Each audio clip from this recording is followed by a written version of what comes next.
모세와 아론의 인도로 대오를 맞춰 애굽을 떠난 이스라엘 자손들의 노정은 이러하니라. 모세가 여호와의 명령대로 그 노정을 따라 그들이 행진한 것을 기록하였으니 그들이 행진한 대로의 노정은 이러하니라. 그들이 첫째 달 15째 날에 라암셋을 떠났으니 곧 6월절 다음 날이라.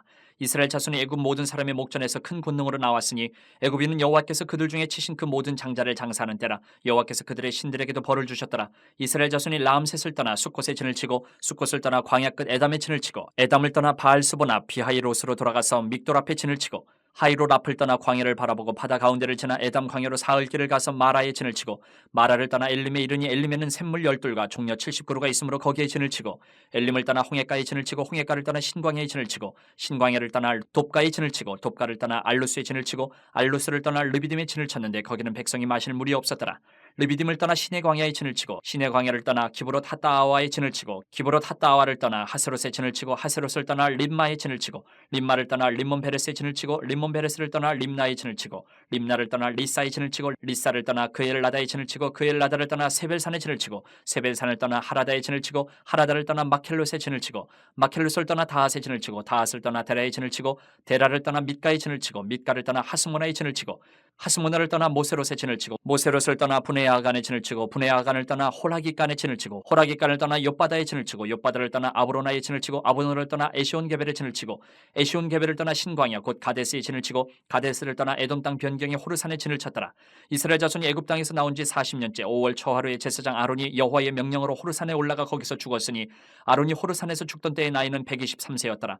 가나안 땅 남방에 살고 있는 가나안 사람 아라도 왕은 이스라엘 자손이 온다는 소식을 들었더라. 그들이 호르산을 떠나 살모나에 진을 치고 살모나를 떠나 분온에 진을 치고 분온을 떠나 오봇에 진을 치고 오봇을 떠나 모압 변경 이에아바림에 진을 치고 이임을 떠나 디본갓에 진을 치고 디본갓을 떠나 알몬디 플라다임에 진을 치고 알몬디 플라다임을 떠나 느보압 아바림 산에 진을 치고 아바림 산을 떠나 여리고 맞은편 요단강가 모압 평지에 진을 쳤으니 요단강가 모압 평지의 진영이 베뎌 시모데서부터 아벨 시딤에 이르렀더라. 참 많은 곳을 지나서 출애굽을 해서 지금 모압 평지, 그러니까 요단 동편, 여리고 맞은편, 이제 요단강만 건너면 가나안 땅인 거기까지 40년을 거쳐서 이 수많은 곳을 거쳐 왔습니다. 이 40년의 광야 여정에서 하나님께서 이스라엘을 인도하셨어요.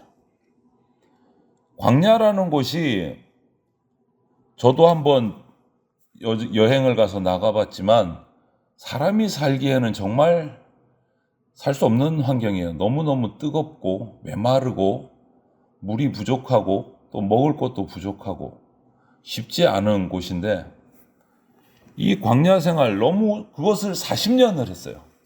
4일도 아니고 40년을. 정말 힘들고 고단하고 어려웠을 겁니다. 그것도 한두 사람도 아니고 어마어마하게 많은 무리가 남성만 고고학자들은 이렇게 저렇게 따져서 성인 남자의 딸린 가족들 대략 추측건데 적게 잡아도 120만 명, 많이 잡으면 200만 명이 넘을 거다. 이렇게 했는데 이게 어마어마한 숫자이지 않습니까? 그들이 40년을 광야에서 살아간다? 이건 정말 힘든 일이죠. 그런데 오히려 그렇게 살기 힘든 40년의 광야 생활이 오히려 하나님의 인도하심, 하나님의 공급하심을 경험하는 은혜의 장소가 됐다는 거예요.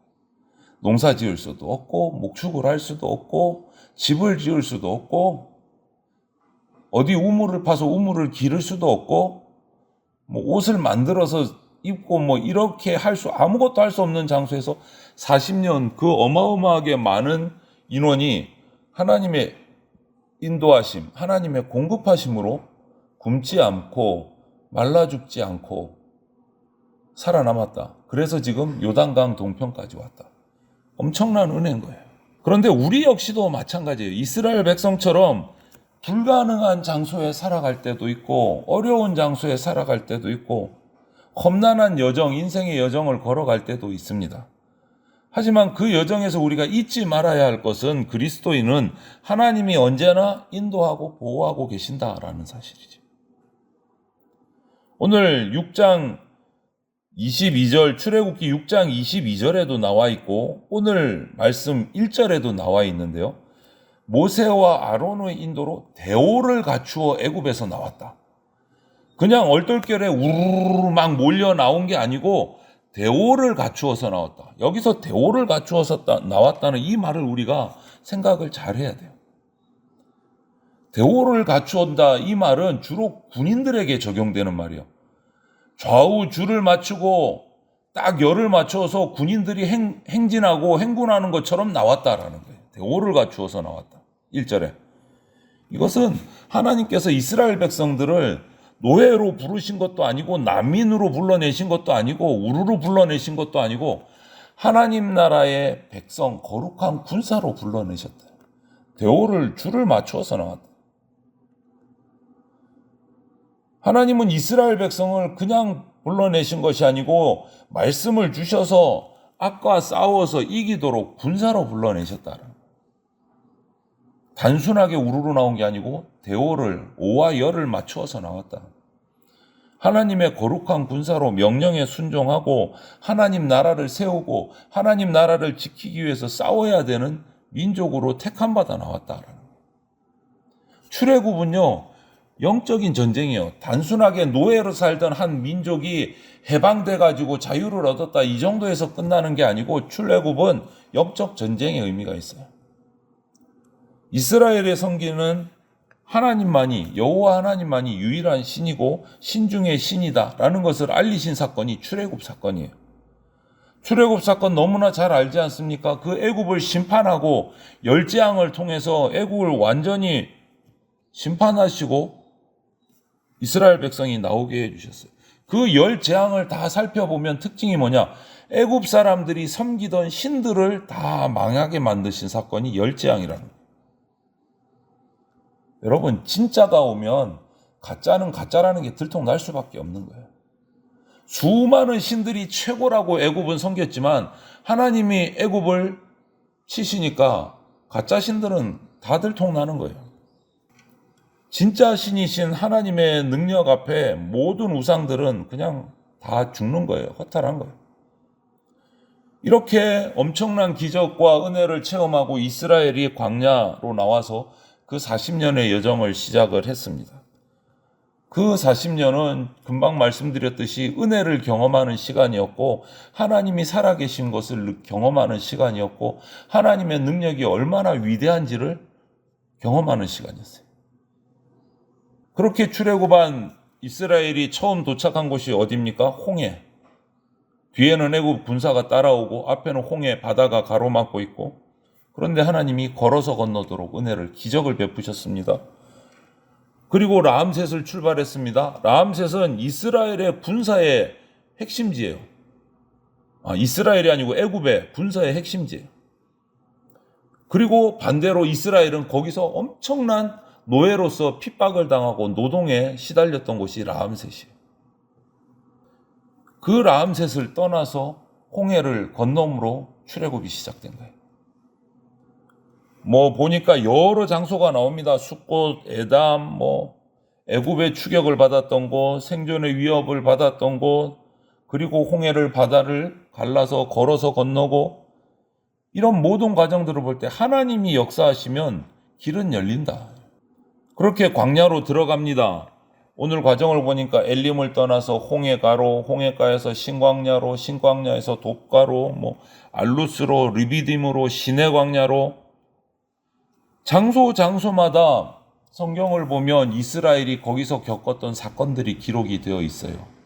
또 특별히 기억할 것은 마음 아프지만 르비딤은 불순종으로 징벌을 받았던 장소고 하나님의 진노를 경험했던 곳이고 하지만 즐거운 일이 있었던 곳이든 하나님의 진노를 경험했던 안타까운 불행한 곳이든 그 모든 순간순간에 하나님이 이스라엘을 단 한 번도 떠나신 적이 없다라는 게 중요해요. 언제나 구름기둥, 불기둥으로 인도하셨다. 하나님은 백성을 인도하실 때 우리들 마찬가지입니다. 오늘날도 우리를 인도하실 때 우리를 이해시키시거나 동의를 구하거나 그렇게 하지 않으십니다. 우리가 이해하지 못하기 때문에 이해할 수 없는 일들도 있기 때문에 어떨 때는 말씀도 해주시지만 주로 명령하시고 순종하라고 우리에게 하십니다. 백성들에게 순종의 교훈을 주시고자 기브롯 핫다와라는 곳에서는 이스라엘 백성을 징벌하시기도 했습니다. 그리고 하세롯에서는 지도자 모세를 비방하는 누이 미리암을 벌 주시기도 했어요. 나병이 들기도 하셨어요. 이런 좋은 일, 나쁜 일, 굴곡의 이 40년의 여정이 하나님 앞에서는 어떤 역사도 절대로 무의미하지 않습니다. 다 이유가 있어서 하나님의 목적하신 바가 있어서 섭리 가운데 행하시는 거예요. 하나님의 징벌은 그냥 하나님이 화나서 때리는 걸로 그것이 아니에요. 백성을 그 징벌을 통해서 연단시키시고 훈련시키시는 과정이었어요. 그때는 몰랐어요. 40년을 지나고 나서 돌아보니까 이스라엘이 깨달은 거예요. 아, 그냥 때리신 게 아니고 그냥 40년을 돌리신 것이 아니고 연단시키고 훈련시키려 하심이구나 라는 걸 깨닫는 거예요. 이제 호르산, 에돔 땅 변경에 있는 호르산에 도착을 했습니다. 끝나지 않을 것 같았던 이 광야 여정이 이제 점점점 끝이 보이는 거예요. 가나안 땅 접경까지 도착을 했어요. 이스라엘을 인도하시고 약속했던 것들을 하나하나 이루어 주시는 거예요. 살기가 불가능한 그 광야 40년을 하나님의 은혜로 경험을 하면서 살아왔어요. 하나님은 이렇게 보면 우리가 생각할 때 효율적인 길, 그런 길로 인도하시지 않으시는 것 같아요. 하나님이 생각하시는, 계획하신 제일 좋은 길을 우리에게 보여주시는 거예요. 제일 좋은 길. 하나님의 계획대로 인도하십니다. 40년의 생활, 우리가 볼 때는 비효율적인 길이에요. 아니, 그 직전으로 가면 얼마 걸리지도 않는 그 가나안 땅을 40년을 뱅글뱅글 돌려가지고 고생이란 고생은 다 시키시고 이렇게 얘기할 수 있는데, 하나님의 섭리 가운데 이 광야 40년은 이스라엘을 훈련시키시고 믿음을 연단하시는 기간이었어요. 그래서 어떤 학자들은 광야 학교라고 불러요. 광야 학교 40년을 이제 졸업할 때가 된 거예요. 하나님을 배우고 하나님의 순종을 배우고 우상들을 다 제거하는 훈련이 40년이 걸린 거예요. 그럼에도 불구하고 이스라엘은 아직까지도 훈련이 제대로 되지 않기는 안 됐어요. 이제 광야 막바지에 들어서 제사장 아론이 호르산에 올라가서 이제 하나님의 부름을 받고, 아론도 역시 가나안 땅에는 들어가지 못합니다. 왜 그렇습니까? 죄의 결과인 거예요. 아론도 그렇고 모세도 그렇고 하나님이 말씀하신 대로 가나안 땅에는 들어가지 못하리라. 지도자로서의 실수가 있었기 때문에 하나님이 말씀하신 대로 가나안 땅을 바라보고 거기서 생을 마감을 합니다. 그리고 광야 여정 중에 전쟁도 또 여러 차례 있었어요. 특히 하나는 오늘도 기록이 되어 있었는데 21장 1절에도 이런 말씀인데, 가나안 사람 아랏 왕이라는 사람이 쳐들어와요. 기습 공격을 했습니다. 이스라엘. 근데 이때가 언제냐면 아론이 호르산에서 죽고 장례식을 치르고 있는데 기습 공격을 한 거예요. 아주 비겁한 행동이죠. 장례식을 치르고 있는. 이때 이스라엘 백성이 일어났어요. 그렇잖아요. 아니, 지도자 장례식을 치르고 있으면 소문이 나면 관례상으로 전쟁을 안 합니다. 근데 기습 공격을 한 거예요. 이스라엘 백성이 일어나서 의분을 터뜨리고 하나님 앞에 서원을 합니다. 출애굽기를 보면 우리가 나가서 이들을 멸절시키겠습니다. 이런 일들, 아랏 왕과의 전쟁으로 승리를 하는데 더 하나 된 거예요. 이것으로 말미암아 더 마음이 하나로 뭉쳐서 이스라엘 가나안 정복을 하게 된 거예요. 이렇게 광야의 모든 여정이 끝납니다. 마지막으로 이제 여리고 맞은편 모압 평지에 진을 쳤습니다. 여리고성을 마주 대하고 있어요. 요단강만 건너가면 돼요. 이렇게 광야의 40년, 이 광야 학교는 사실 광야 학교를 들어가지도 않아도 될 뻔했어요. 가데스바네아에서 바로 들어갈 수 있었는데 불순종의 대가로 광야 40년이 시작된 거예요. 하나님의 의지하는 법을 배워야 했고, 그래서 40년 동안 자신들이 가지고 있는 우상들을 다 뽑아내야 됐고, 하나님의 말씀을 훈련해야 됐고, 40년의 훈련 시간이었어요. 하나님은 이렇게 징계를 통해서 배우게 하십니다. 우리도 똑같아요. 인생을 살아가면서 하나님이 징계를 통해서 우리 불순종을 깨트리십니다.